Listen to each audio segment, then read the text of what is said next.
everyone. So I will be reacting to 1 hour of lost episodes from your favorite TV shows, but I don't think I'll be able to do the whole hour. I might have to continue this. I might only be able to do a short amount of it in one video because I don't want to make it too long. So let's get on with it, shall we? Maybe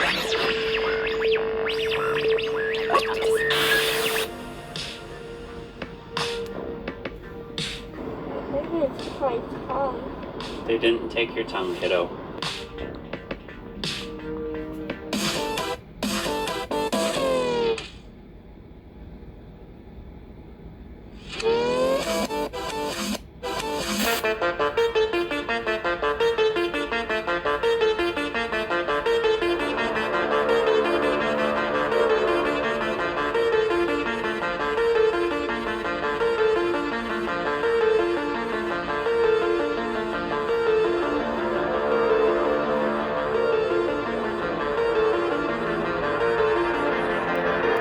Hold on, guys. I just need to do something quick. Yes, please. There we go.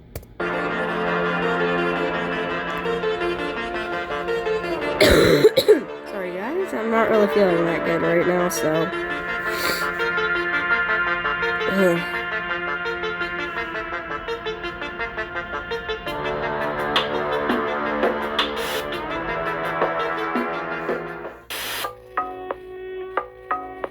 This episode is from Sesame Street, and the reason why it was taken down was because they decided to put the Wicked Witch of the West into this episode, which really scared children. And if you guys remember, I think I did a video on Sesame Street about 1.5 years ago, and I did mention this episode. This is kind of like deja vu for you, but we're gonna bring it up again. So the Wicked Witch of the West, if you guys didn't know, she is from The Wizard of Oz, and when that movie came out, she really did scare a lot of children. And what's so bizarre is that Sesame Street, they're supposed to be catering to what, toddlers? Why would they put the Wicked Witch of the West in a show for toddlers? That just...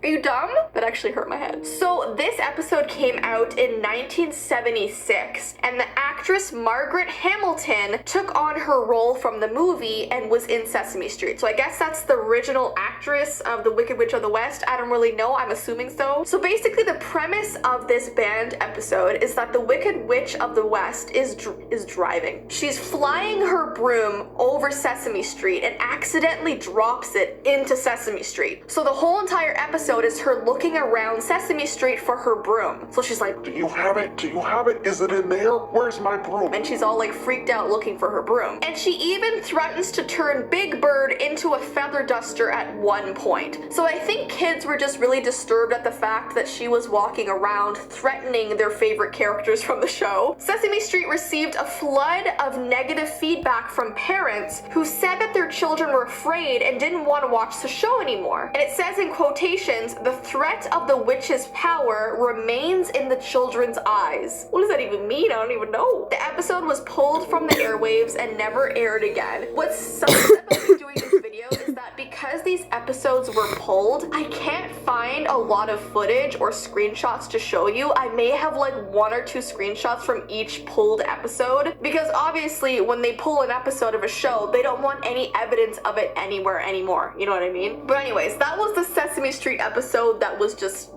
gone. The next one we're gonna talk about is Peppa Pig, which that's a kid's show that I didn't think would ever have a pulled episode, because aren't they G-rated? Aren't they the best kids show in the world? I don't even know, guys. Peppa Pig came out when I was a teenager, so obviously I never watched it. Oh wait, 2004? Peppa Pig has been around that long? Why don't I remember this? I thought it came out when I was in high school, but it says that the episode they took down was an episode called Mr. Skinny Legs, which aired in 2004. Series to fall for. Are you kidding me? You over. Okay, but also, one thing. The episode that she's talking about, it didn't get pulled from, every TV. My sister has seen it, and my sister has watched the show a lot. She's now 6, so she's seen that episode, but I don't really watch it because I don't really like that type show. I don't really care about it. Anyways, let's continue with hell, these stupid ads. Look no further. Everything you'll love, it's on Prime.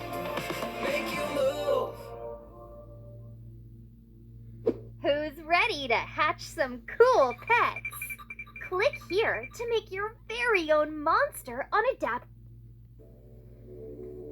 Okay. It says sometimes a well-intended message can lead to frightful results, depending on where you live. So this one's a very interesting one because this being aired anywhere in the world probably would have been fine, but when it was aired in Australia, that's when it was cancelled. So this episode that was named Mr. Skinny Legs was trying to teach kids that while spiders may look scary, they can't really hurt you. So the whole premise of this episode was supposed to be good. It was supposed to say, kids, spiders, you shouldn't be afraid of them. They're just small spiders. They're little creatures that won't harm you. At the beginning of the episode, Peppa is afraid of the spider, but by the end of the episode, she befriends the spider and invites him as a guest to her tea party. So at the very end, it's just showing kids like, hey, if you treat spiders nicely, they're not gonna hurt you. Just leave them be. The episode's message was fine and dandy in Britain, but not so much in Australia. Home to some of the most venomous spiders in the world, like the redback spider, whose bites are intensely painful and have historically been linked with deaths. So basically, Australian broadcasters considered the episode unsuitable to be aired there because you don't want to be teaching kids like, hey, that spider over there, go play with it. You know what I mean? Especially if there are a ton of venomous spiders in Australia. Probably not the best idea, and I do kind of understand why they chose to take this down because you don't want to be a mom walking in on your kid like holding up a spider that has these big fang things coming out. Wait.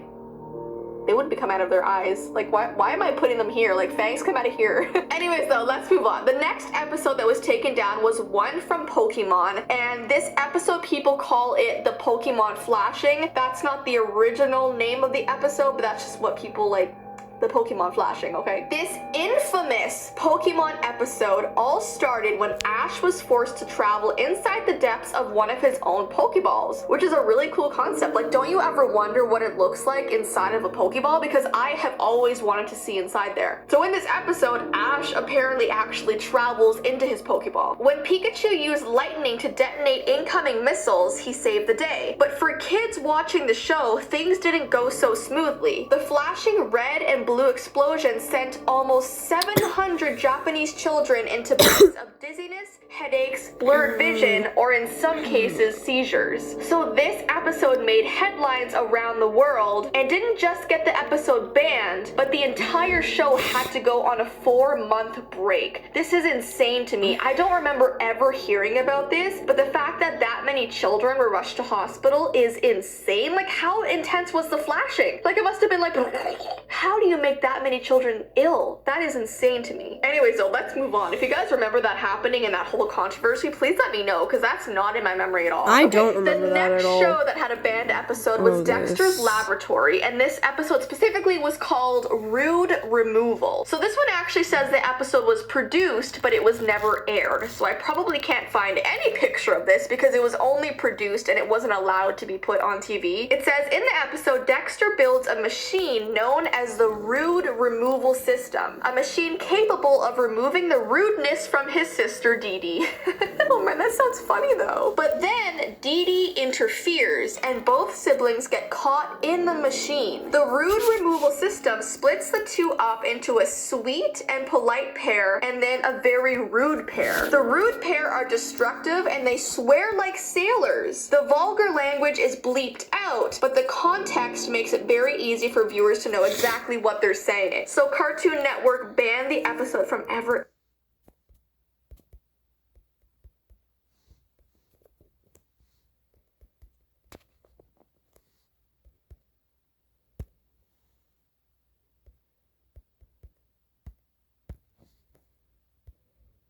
Sometimes it's shown at animation festivals. So occasionally this episode is shown at like big events and stuff, but it was never shown on TV because of the swearing. So even though it was beeped out, I guess parents of kids watching this show like wouldn't have wanted that. I don't know, that's interesting. Okay, we have two more. The next show that had a banned episode, I'm honestly not very surprised about. It's the Ren and Stimpy show, and it's the episode called Man's Best Friend. I always found this show to be very, very weird anyway. This show was already controversial for its dark humor, adult jokes, and violence, among other things. Yeah, that's what I thought. I didn't ever think this show was meant for like little kids because of its humor. It says one episode in particular may have gone over the top, at least according to Nickelodeon. Things in the episode called Man's Best Friends were going pretty smoothly until an unusually violent scene that consisted of Ren beating up one of the pair's new owners with an oar, like an oar from a boat. The episode never aired due to Nickelodeon pulling the plug on it. That is so bizarre. So the episode was going totally fine, and then randomly Ren decides to take an oar from a boat and just start smacking this person with it. Like that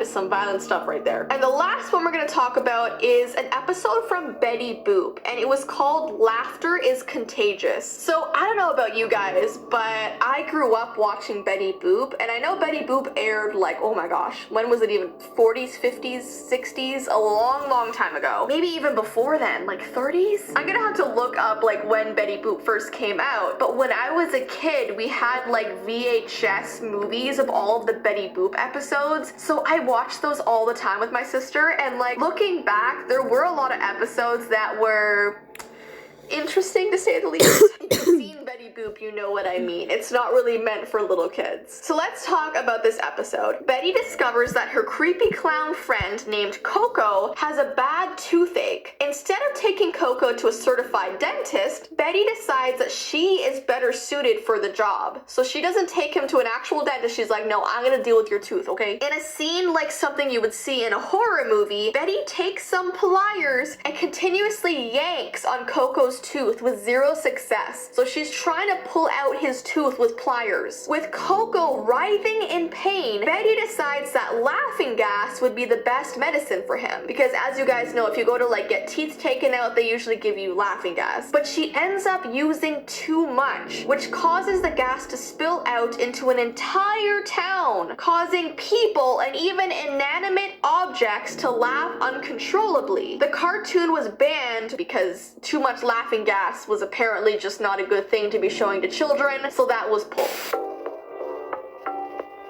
Blue's Clues is an animated children's television series that first aired on September 8th, 1996. The show follows the adventures of Blue, who is a blue-spotted puppy, and she has an owner named Steve, who is also a main role. Okay, I have to admit something. I had no idea that Blue was a girl. I don't know why my whole life I thought it was a boy. Not that it even matters really, but like, it just...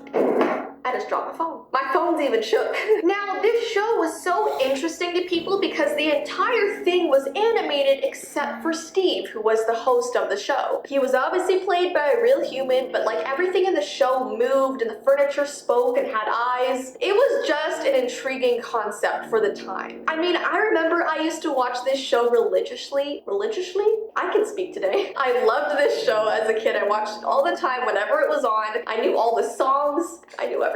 And because I loved it so much, I have to admit that doing research about this show kind of ruined my childhood. So now I know how you guys feel about my videos. But yeah, comment down below if you used to watch this show as well. I know it came out in the 90s, but I think they did a reboot like a few years ago. I don't know, I don't really keep up with this stuff. So let's talk about some lost episodes of Blue's Clues. Now, there are quite a few about this show, but a lot of them I can't admit because they are so messed up. But there is one that a lot of people remember called Steve's Notebook. If you've ever watched the show, you know. Are you kidding me? No!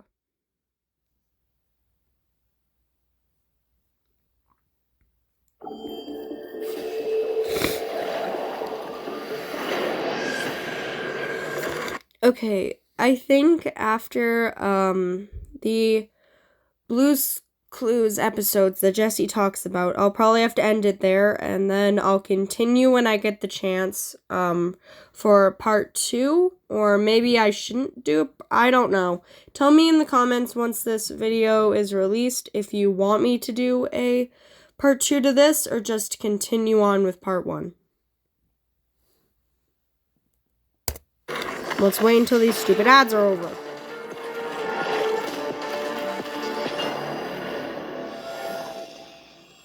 Okay, that's cool, but like, no. Why this one?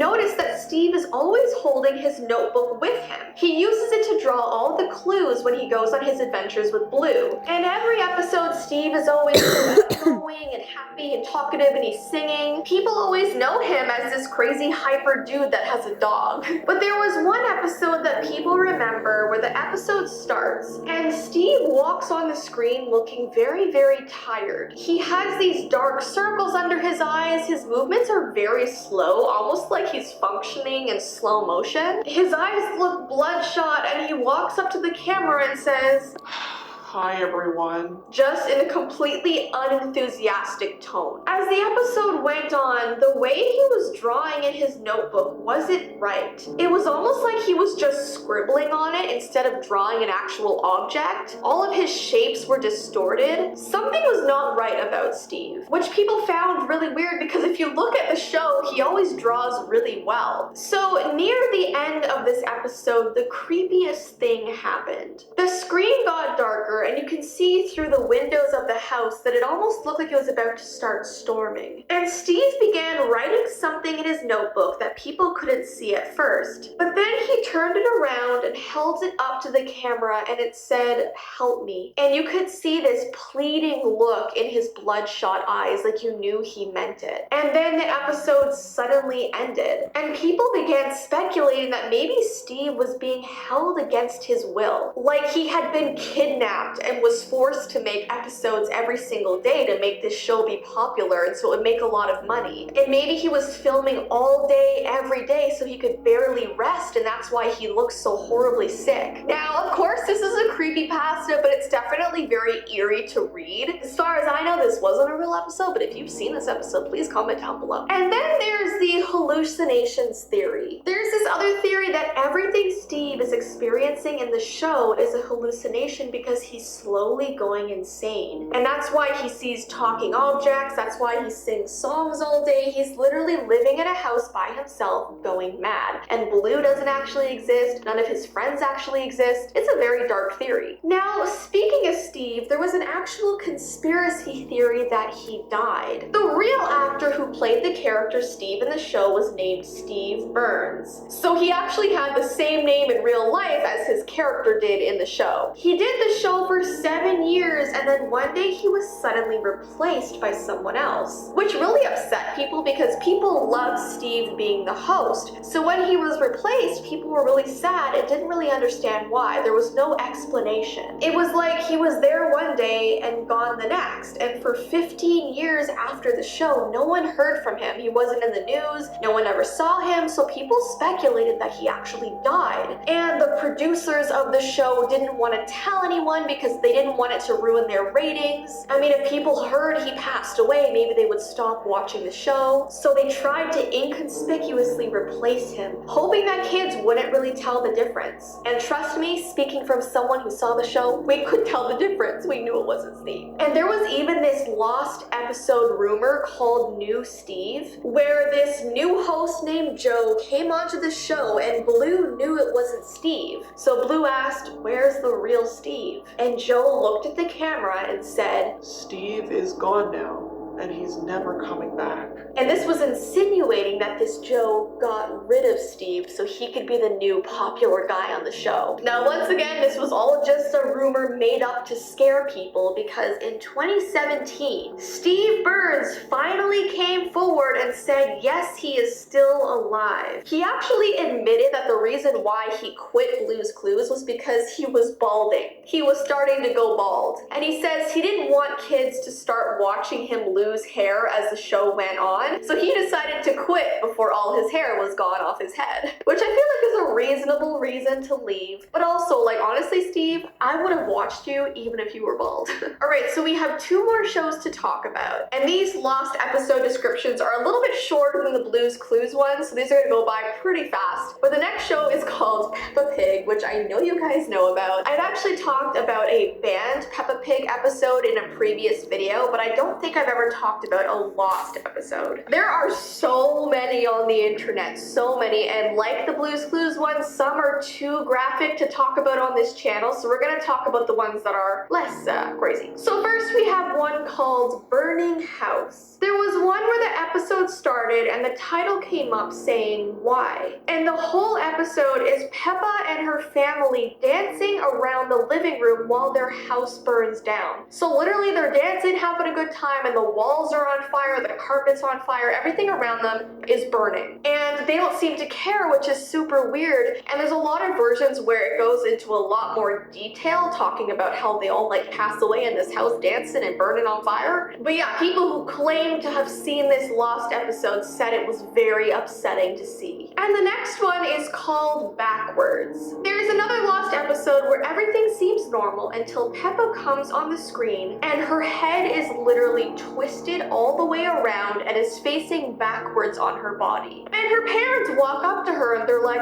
"Oh, Peppa, something is different about you today. What is it?" And they're looking at her and they can't figure it out, even though it's so obvious that her head is backwards. And then she's like, "Mommy, Daddy, it's opposite day at school today." What the heck? And then at the end of the episode, her head falls off because it had been twisted too much. Ugh. So that would definitely be a very creepy episode to see, and I'm so glad these 2 episodes are not actually real. Thank goodness. To watch when you guys are like, "No, I've actually seen that episode, Jess." Okay, and the last show we're gonna talk about is Bear and the Big Blue House, which I know I've also mentioned on this channel before. But this Lost episode is called Luna in capital letters. Now, Bear and the Big Blue House was a very popular show back when I was growing up. And if you used to watch it, you know there was a character called Luna the Moon. Well, the creepypasta says that Luna puts on a friendly face, but deep inside she is soulless and bloodthirsty. So this creepypasta is saying she's actually evil very deep down inside, and she's trying to hide that from everybody. The story goes that this man was working at Walt Disney World in Florida as a janitor, and as he was cleaning the inside of a soundstage, he found this tape that said Luna on it, and he knew it was from Bear in the Big Blue House. But when he turned over the tape, he saw that it also said Luna 666, which is never a good time. Those 3 6s all together mean evil. That was written in red ink, so he knew something was off, and he decided to play the tape for himself. When he played the episode, he noticed it was a lot darker than usual and almost had this red tint to it. It showed this big house, but there was no characters walking around inside of it. 7 minutes went by of the camera just going through all the rooms of the house, but no one was there. And all you could hear in the background was this weird audio of a crunching sound. Through these whole 7 minutes, you just heard someone crunching on something like they were eating. The camera pans towards the sky where you see Luna opening and closing her mouth as though she had just...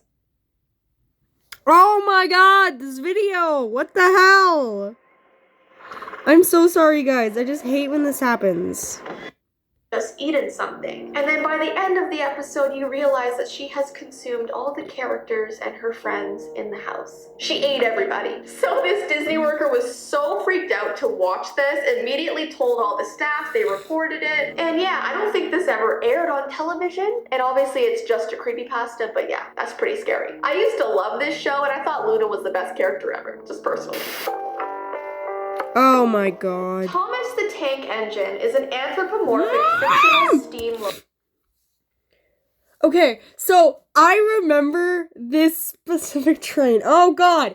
I remember him from my childhood because I used to watch this show called Thomas and Friends. And oh my god. No!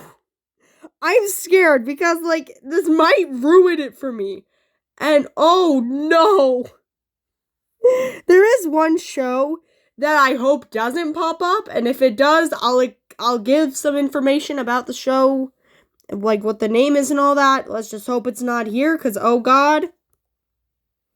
Locomotive. So in other words, it's a train with a human-looking face. Originally, he was a character in a railway book series, so he only existed in illustrations before it became a TV show. And this is the exact way he was described in the book. It says he was a tank engine who lived at a big station. He had 6 small wheels, a short stumpy funnel, a short stumpy boiler, and a short stumpy dome. And he was very cheeky too. Now I actually remember my grandmother reading me this book before bedtime as a little kid, and I always thought that this whole idea of a tank engine with like a creepy face was weird. Like, I know people love this character, he's like a classic character in history, but guys, it's literally a train with a human face. Does no one see anything wrong with it? It wasn't until October 1984 that Thomas and Friends became a show, and it only got more and more popular after that. So this Lost episode creepypasta is called Thomas.AVI. It was about this guy who was babysitting these 2 little kids for his friend. He wanted to put on a movie for them to watch, so he walked over to their DVD shelf and picked one of the Thomas the Train movies. But the second he showed these girls this DVD, they had this terrified look on their face. One of the girls literally said, If we watch that, he will come and find us.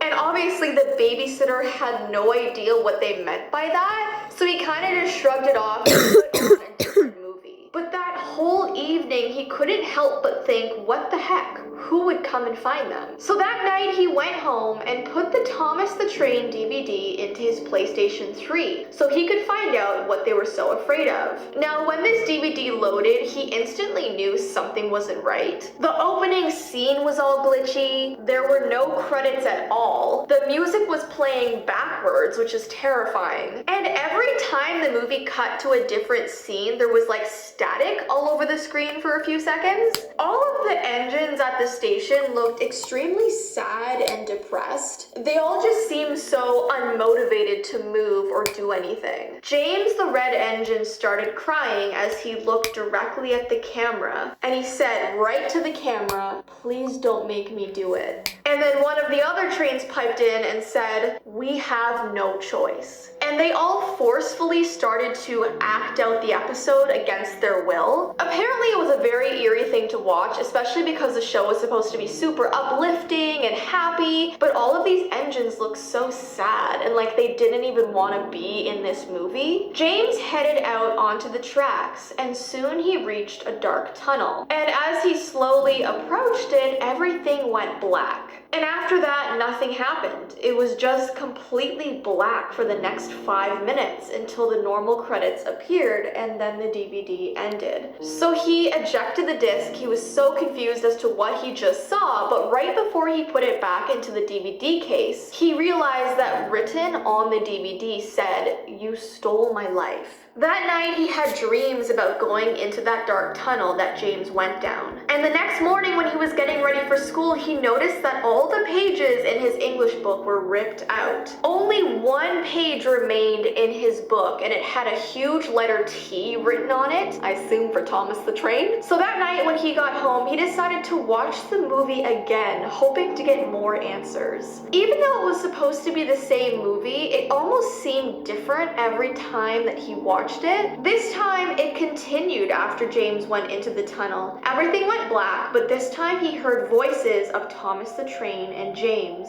He heard Thomas's voice say, "You stole my life, I steal it back." And then James screamed and the DVD ended. Then he suddenly got a phone call, and thinking it was his mom, he answered it. When he said hello, he heard a voice on the other end that sounded just like Thomas the Train, and it said, "I know you're listening, Kenny Pay," and that was his name. So he dropped his phone, he grabbed the DVD, ran outside, and threw it in the trash in front of his house. The garbage truck then came the next day, and he never saw the DVD again. So a bunch of people have sort of different theories about this lost episode of Thomas the Train. To me, it sounds like the creepypasta is trying to say that every time you watch Thomas the Train, you're like forcing the trains to entertain you. It's like they're really inside the DVD world and they're like slaves to kids. So all they want to do is relax and do nothing, and when you press play, they have to like act out the episode, and that's why they're so depressed. It's kind of like Steve in Blue's Clues, the whole theory about him being forced to do the show. But obviously something weird is happening in that dark tunnel. I'm not really sure what, but it sounds like something terrifying happens in there. But oh my gosh, imagine being haunted by Thomas the Train. Try explaining that to your parents.